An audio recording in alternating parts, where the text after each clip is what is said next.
সৃষ্টিগুলোকে নিয়ে যারা চিন্তা ভাবনা করে আর বলে রব্বানা মা খলাকতা হাযা বাতিলান, ওগো রব্বুল আলামিন আল্লাহ কোনো কিছুই আপনি অনর্থক সৃষ্টি করেননি। সুবহানাকা, আমরা তোমারই প্রশংসা, তোমারই পবিত্রতা বর্ণনা করি। ফাকিনা আযাবান নার, আমাদিগকে জাহান্নামের আযাব থেকে রক্ষা করো। একবার জোরে বলুন না সুবহানাল্লাহ। যারা শুধু চিন্তা করে এমন নয়, নাস্তিক বড় বড় তারাও চিন্তা করে এই সৃষ্টি পিছনে কারণ কি, এই এই বিষয়ে তারা বিভিন্ন বিষয় নিয়ে চিন্তা ভাবনা করে। কিন্তু থাকতে হবে কি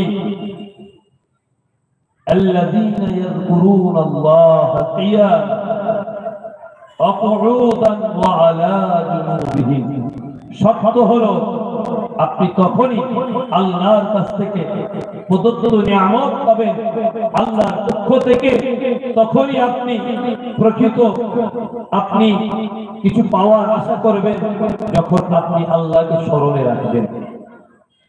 আপনার দিলে রয়েছে দুনিয়ার চিন্তা, দুনিয়ার মানুষের সামনে এটাকে তুলে দেওয়া।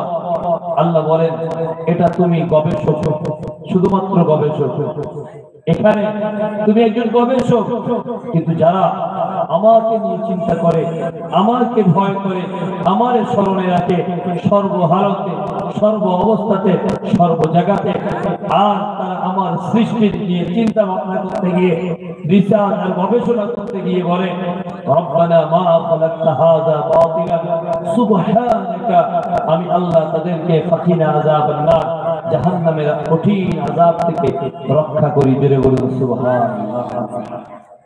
সম্মানিত ভাইরা, আমরা যেহেতু জিকিরের মজলিস, অল্প সময়ের জন্য আমরা একটু জিকির করব তো নাকি?